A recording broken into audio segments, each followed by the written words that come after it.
बढ़ लेते हैं खबरों में। अब आपको बताएं, जहां नीट रिजल्ट के बाद दाखिल की गई याचिकाओं पर सुप्रीम कोर्ट में अहम सुनवाई हुई। सुप्रीम कोर्ट ने ग्रेस मार्क्स पाने वाले 1563 छात्रों की फिर से परीक्षा कराने के आदेश दिए हैं। सुप्रीम कोर्ट ने नोटिस जारी कर 2 हफ्ते में जवाब मांगा है। अब अगली सुनवाई 8 जुलाई को होगी। कोर्ट के फैसले से यह साफ हो चुका है कि नीट यूजी 2024 की परीक्षा में जिन उम्मीदवारों को ग्रेस मार्क्स मिले हैं उन्हें फिर से परीक्षा देनी होगी। 23 जून को परीक्षा देने का विकल्प दिया गया। अब इसका परिणाम जो है, यानी परीक्षा के जो परिणाम है वो 30 जून को आएंगे। अब ऐसे में 30 जून के बाद नई रैंकिंग सामने आएगी और 4 ग्रेस नंबर को छोड़कर नई रैंकिंग स्वीकार करें। इसके अलावा भी एक और विकल्प जो है वो भी दिया गया है। सुप्रीम कोर्ट में एनटीए ने जानकारी दी है 23 जून को अब री एग्जाम होंगे। ग्रेस मार्क्स जिनके आए उनको अब री एग्जाम देना होगा, यानी जो आंकड़ा है बच्चों का, यानी जिनको री एग्जाम देना होगा नीट का, उनका आंकड़ा है 1563, यानी 1563 छात्रों के ग्रेस मार्क्स जो थे वो रद्द हुए हैं, उनको दोबारा से परीक्षा देनी होगी।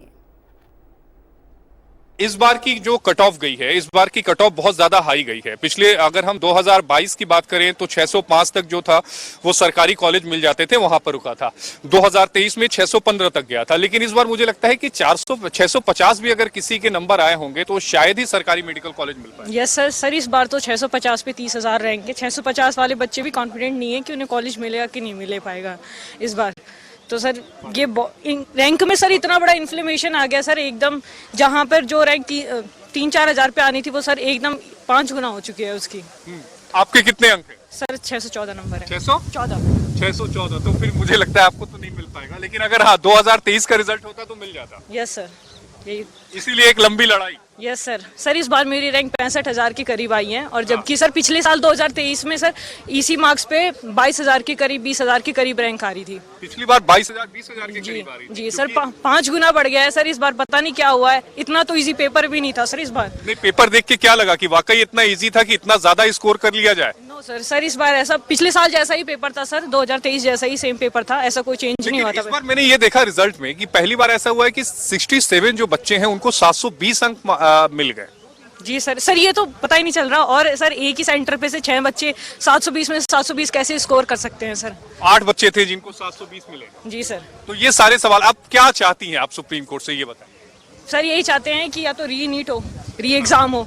सर इतनी ज्यादा रैंक में इन्फ्लेमेशन कैसे होगी, और सर उनका कैसे पता चलेगा जिन्होंने सर टीचर के वहाँ बैठ के OMR फिल की है? अच्छा, ये भी हुआ है? जी सर ये भी हुआ है। तो आपने अपनी याचिका में ये बात कही है सारी?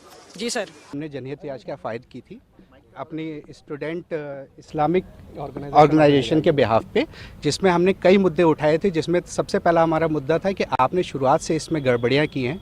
जैसे आपने इसका रजिस्ट्रेशन रीओपन किया है 2 दिन के लिए, उसका आपने कोई हमारे पहले से कोई नोटिफिकेशन नहीं इशू किया। दूसरा इशू हमने ये रेस किया था कि जो आपने ग्रेस मार्क्स पेपर लीक का इशू था, और तीसरा ग्रेस मार्क्स का इशू था।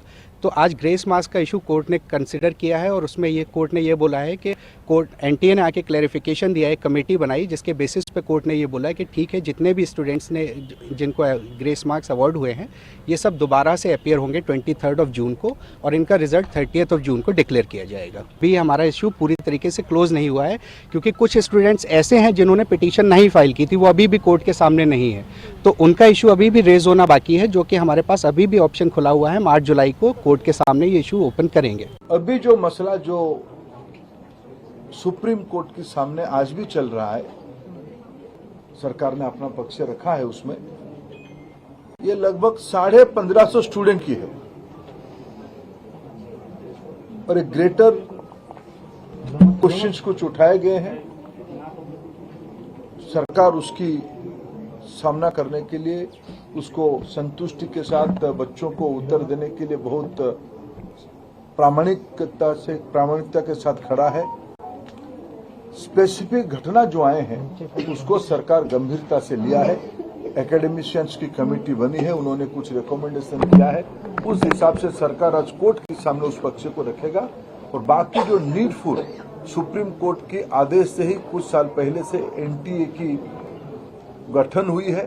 पिछले दिनों में आज एनटीए लगभग 3 बड़े बड़े एग्जामिनेशन कराते, सक्सेसफुली कराती है, नीट, जेई और CUET।